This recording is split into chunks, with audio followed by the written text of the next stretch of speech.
Coming up on Torch TV, C4 law enforcement students get hands-on experience with the help of local police. This program is honestly one of the best things that you could ever do. Senior projects are in full swing. Find out why the community is running to support these events. It's just an easy way to support the community around you. Umoja means unity. We'll show you how the local Umoja organization is uniting the Black and biracial community of Columbus. All that and more on Torch TV.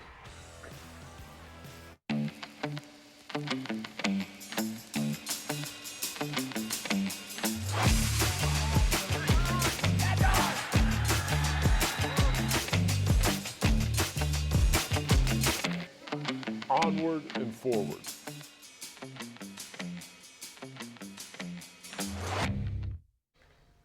Welcome back to Torch TV. I'm Eden Knight, and today I'm joined by Eli Wright.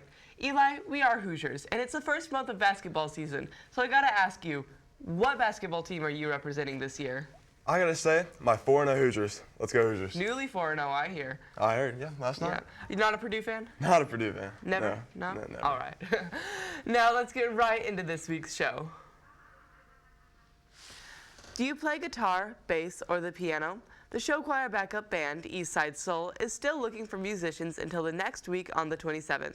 If you do not play an instrument and still want to join, then contact Miss Kimberly Cooper. Her email can be found on the flyers posted up around the school. If you still need PE credits to graduate, you can fill out the form sent via Canvas. The form is due on January 17th. Along with the form, you have to attend a meeting in room C110 on January 21st. If you have any questions, please contact Miss Beck in the main office. The Columbus East Theater Department is presenting Mean Girls. Shows will be available to watch today and also Saturday the 23rd, all at 7 p.m., while the last show will be on Sunday the 24th at 2 p.m. If you would like to see this amazing show yourself, you can get tickets at Columbus CEHS at seatyourself.biz.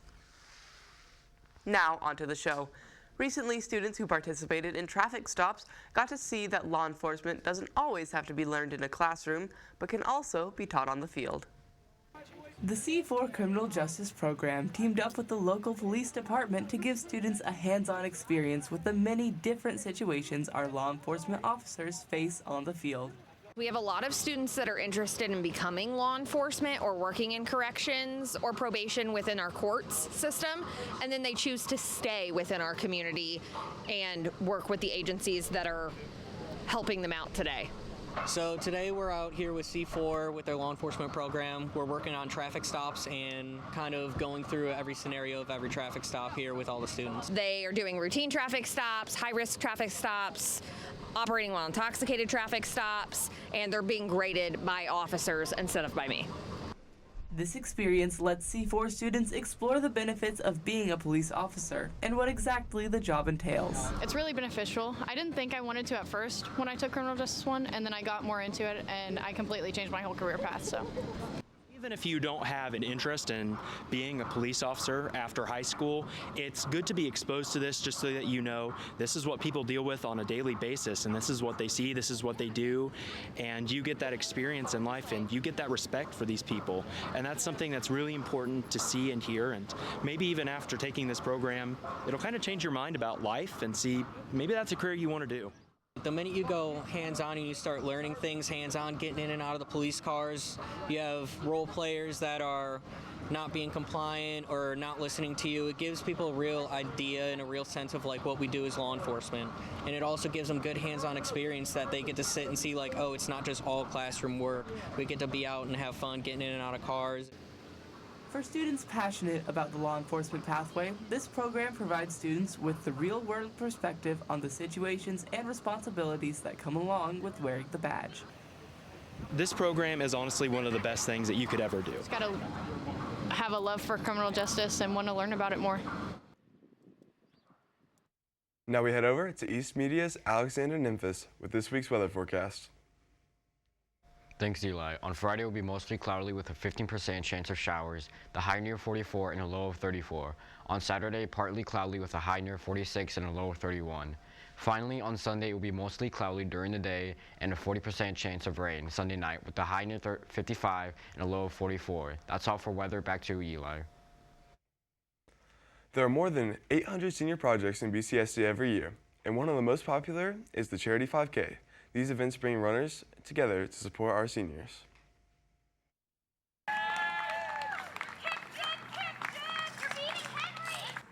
Charity 5Ks are very popular senior projects in Columbus. On average, seniors organize 5 charity running races every year. Organizing a race is no small feat, yet seniors still find the motivation to make these events happen every year. I went to Mrs. Jones with all my project ideas, and she told me to pick something I'm truly passionate about, and I'm passionate about getting the next generation of runners into running. Historically, the running community in Columbus has been exceptionally strong. This allows seniors to incorporate their passion for running into a project that benefits our community. Everybody likes to give to the community, but also Columbus is has a very big running community that are very tight. I mean, if you look at both schools' cross-country teams, which is where I think it actually begins, they're very large teams. And pretty successful. My mentor was Coach Go, and he's a cross-country coach for Pathfinders, so a lot of Pathfinders kids came out to show up to the event, and then I just had a bunch of family and friends from the community come as well. Again, I think it's just it's a great way to be active, stay social. The runners are going to run. They're going to show up. They're going to support their community. They're going to support their seniors. They're going to support their friends. It's just an easy way to support the community around you and kind of give your well wishes to a senior who's about to become an adult in the world.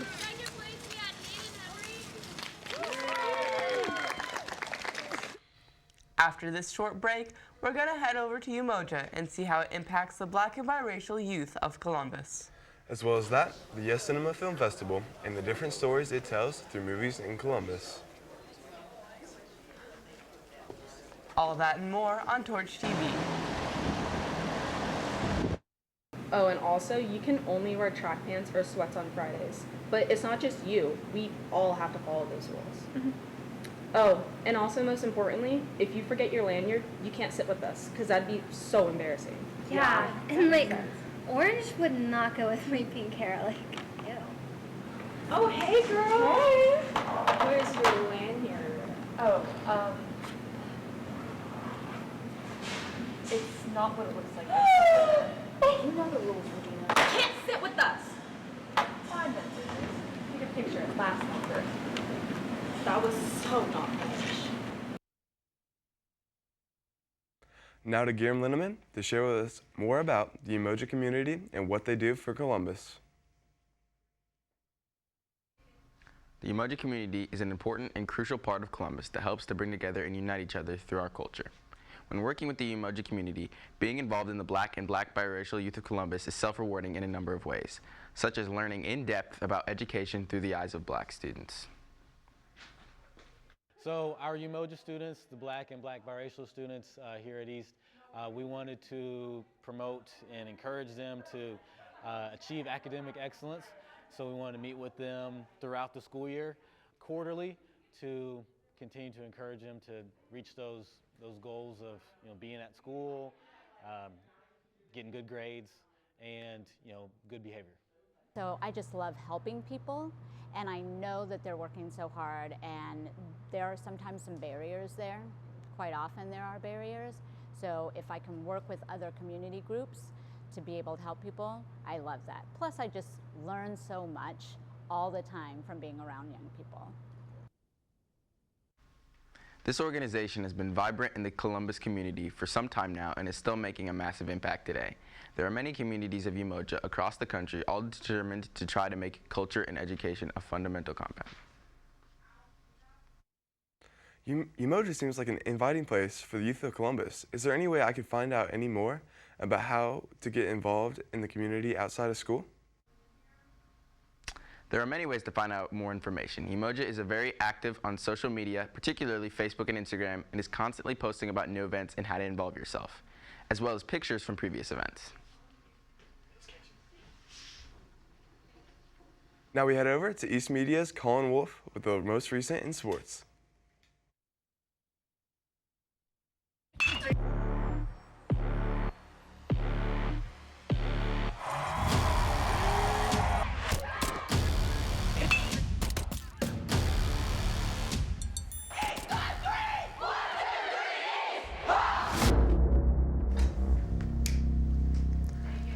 Thanks, Eli. In sports this week, girls basketball plays at Mooresville High School tonight with JV starting at 6 and varsity starting at 7. Tomorrow's girls wrestling has an invitational taking place at Clinton Prairie at 9 a.m. while boys JV wrestling has an invitational at 9:30 against Jennings County. Boys basketball also is getting in gear playing Roncalli at noon this Saturday. Next Tuesday, girls basketball is playing at home against Brownstown. JV starts at 6 and varsity starts at 7:30. Come out and support our Olympian athletes. That's all for sports. Back to you, Eli. The local event, Yes Fest, brings the community together to celebrate the creativity and diversity of international independent filmmakers. Filmmakers tell us all the time that they've played all over the world and their movies have never looked better than they have here. And a seasonal virus is back in Columbus. What exactly is walking pneumonia? We'll find out in the Medical Minute, still to come on Torch TV.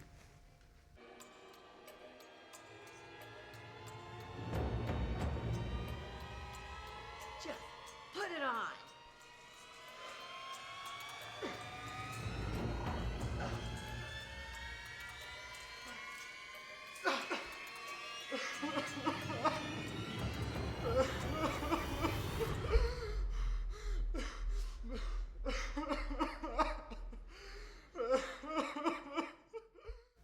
For our seniors, I'm hosting a website and social media account to promote any and all volunteer-style or event-style senior projects.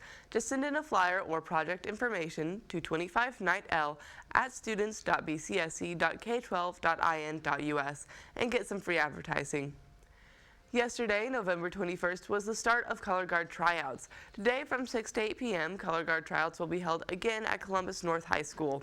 Varsity Guard is available for 8th through 12th graders, and Cadet Guard is open to 3rd through 7th graders. Next week is Thanksgiving break, and we'll close out this month of November. November 27th is our last day here with us, returning on December 2nd. If you're concerned about your grades, finals are right around the corner, so it's time to study up. Yes Cinema holds a yearly showing for independent filmmakers around the world. The people of Columbus come out to give their thoughts and questions to the filmmakers. The Yes Cinema directors let us interview them to fill us in on how this helps Yes Cinema and the opportunity it brings to Columbus as a whole.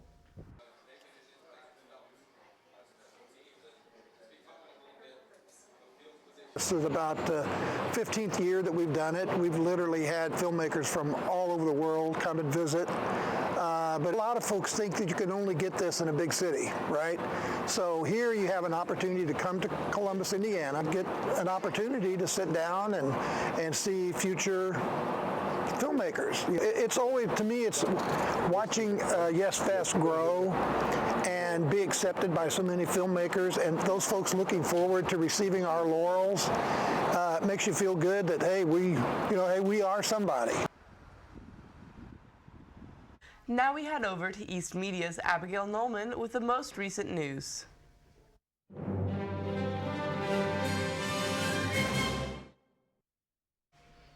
Thanks, Eden. In international news, Ukraine claimed that Russia launched an intercontinental ballistic missile at one of its cities late Wednesday night for the first time in the war. There is no clear evidence that an ICBM was launched rather than a more common missile, but Vladimir Putin did recently lower Russia's threshold for using nuclear weapons. ICBMs are used to carry nuclear warheads, so an ICBM strike by Russia would be a stark reminder of their nuclear capability. Looking at national news, President-elect Trump's administration is starting to take shape. Trump posted on X, any Republican senator seeking the coveted leadership position in the United States Senate must agree to recess appointments in the Senate, without which we will not be able to get people confirmed in a timely manner. We need positions filled immediately. So far, Trump has tabbed Representative Elise Stefanik for the role of UN ambassador, and he will also be rehiring Tom Homan as head of Immigration and Customs Enforcement. now under the name Borders Are. Trump is also expected to name Florida Senator Marco Rubio as the new Secretary of State, Michael Watts as his National Security Advisor, and South Dakota Governor Kristi Noem as Secretary of Homeland Security. Trump has also crafted a position for Elon Musk. He will lead the newly created Department of Government Efficiency alongside Vivek Ramaswamy. Musk supported Trump throughout his campaign and has been seen at his home in Mar-a-Lago almost every day since the election to give his input and advice on Trump's cabinet picks. In Louisville, Kentucky last week, a food dye factory exploded, leaving 2 people dead and a dozen others injured. Louisville firefighters and collapse technicians worked to pull a survivor out of the wreckage on Friday and have been working tirelessly to continue cleaning up the rubble. And state news, last week an Indiana man was finally found guilty of 2 murders committed in 2017. He murdered 2 teenage girls who vanished during an afternoon hike in Delphi, Indiana. Jurors convicted Richard Allen on 4 counts of murder and kidnapping for the killings of 13-year-old Abigail Williams and 14-year-old Liberty German.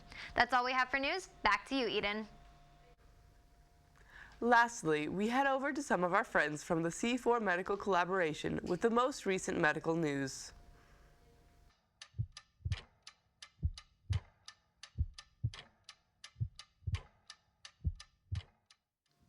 Thanks, Eden. Today, we dive into the striking rise of mycoplasma pneumonia cases nationwide. Millions of cases of this walking pneumonia plague the United States every year. Thankfully, very lead to hospitalization. In cases where individuals are hospitalized, it is usually due to contracting another viral disease at the same time, such as the flu or COVID-19. There is no vaccine to prevent mycoplasma pneumonia. Still, physicians strongly encourage everyone to get the flu and COVID-19 vaccines to prevent the risk of acquiring multiple respiratory tract infections at the same time. The death rate for walking pneumonia is less than 1%. However, it is significantly higher in children and the elderly. Doctors are concerned about the recent rise in case numbers because walking pneumonia can spread rapidly through a community. The best way to prevent the disease is to wash your hands regularly and cover your mouth when sneezing or coughing. The symptoms of mycoplasma pneumonia are very deceptive. In most cases, the sick individual appears to have a common cold, but in reality has walking pneumonia. This misconception is due to the similarities in symptoms between the 2 illnesses. Both infections cause a low-grade fever, sore throat, sneezing, and coughing. If these symptoms last for more than a few weeks, it is probable that you have walking pneumonia rather than the common cold. If left untreated, mycoplasma pneumonia in combination with other respiratory tract viruses can cause serious illnesses and become difficult to treat.